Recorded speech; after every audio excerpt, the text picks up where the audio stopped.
En Colombia parece que no cambian las cosas con el nuevo año. Al menos 17 personas murieron por enfrentamientos entre las disidencias de las FARC y el Ejército de Liberación Nacional.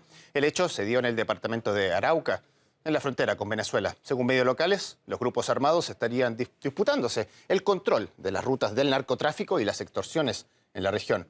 Hagamos un recuento, porque la nación colombiana cerró el 2021 con la mayor tasa de homicidios registrados desde el 2014. Según estadísticas publicadas por el Ministerio de Defensa de enero a noviembre del 2021, se computaron casi 13.000 muertes violentas, una cifra que supera los asesinatos de todo el 2020. La violencia armada es uno de los fenómenos más extendidos. El Instituto de Estudios para el Desarrollo y la Paz denunció 97 masacres que acumularon 336 víctimas mortales.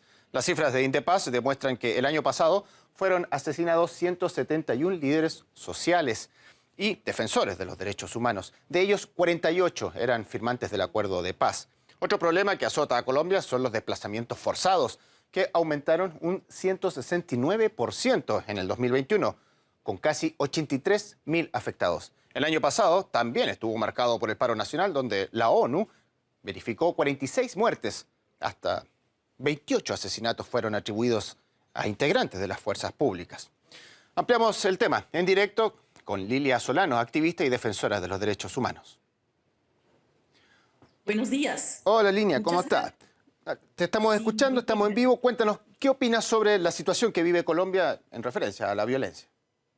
Sí, además de las cifras que tú acabas de mencionar y que son las cifras que Indepaz y otras organizaciones, algunas, digamos, oficiales y otras de los territorios y de las organizaciones de derechos humanos nos han dado, muestran que la situación es gravísima, gravísima, porque a esto le tienes que sumar los asesinatos que han habido durante el paro nacional a más de 100 jóvenes o líderes juveniles. Los mutilaron porque le sacaron el ojo, una cosa que vimos durante las movilizaciones en Chile, pero que también lo hizo la policía aquí en Colombia.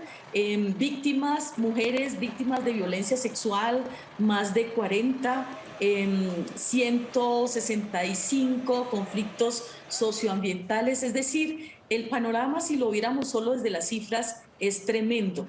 La gran preocupación que tenemos es que lejos de que el informe de la CIDH sobre la situación de violación a los derechos humanos en Colombia hubiera tenido repercusión y sus conclusiones, lo que vemos es una violencia intensificada, una falta de investigaciones, un aparato de justicia que se ha quedado al servicio del Ejecutivo. Antes teníamos la Defensoría del Pueblo que hacía alguna tarea investigativa, ahora la Defensoría, la Contraloría, la Procuraduría, todas hacen parte de un aparato al lado del Ejecutivo. Es decir, el presidente de la República logró cooptar, como en épocas de dictaduras, todo el aparato del Estado, o sea que no hay investigaciones, no hay realmente condenas a quienes salen responsables, pero la gente en las calles ha hecho un esfuerzo de levantar su voz y lo que tenemos aquí es un pulso con unos poderes establecidos que lo han hecho durante muchos años, durante décadas, y la gente que está dispuesta a entregar su vida por esas transformaciones. Lilia, según el Ministerio de Defensa colombiano, desde enero hasta noviembre del 2021 hubo más asesinatos que en todo el año 2020.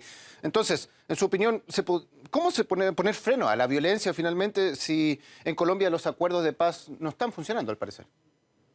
Sí, el acuerdo de paz, a pesar de que respondió a un clamor de la ciudadanía, pues se dialogó, se pactó, se firmó, pero no se cumplió. Esto hace parte de la historia de Colombia también, con los obreros, con los indígenas, con los campesinos. Los gobiernos de turno pactan, dialogan y no cumplen. Y lo que sigue después de un proceso de diálogo con los sectores sociales, como ha pasado con el diálogo con las FARC, es una operación que nosotros llamamos gatillo, es decir, asesinato generalizado, como se ve con los firmantes de la paz del acuerdo con las FARC. Yo creo que una de las esperanzas que tenemos, ojalá, es que en este año 2022 logremos un pulso tal del cansancio de la gente con estos poderes establecidos, porque se vienen una serie de elecciones al Congreso de la República, a la presidencia, se vienen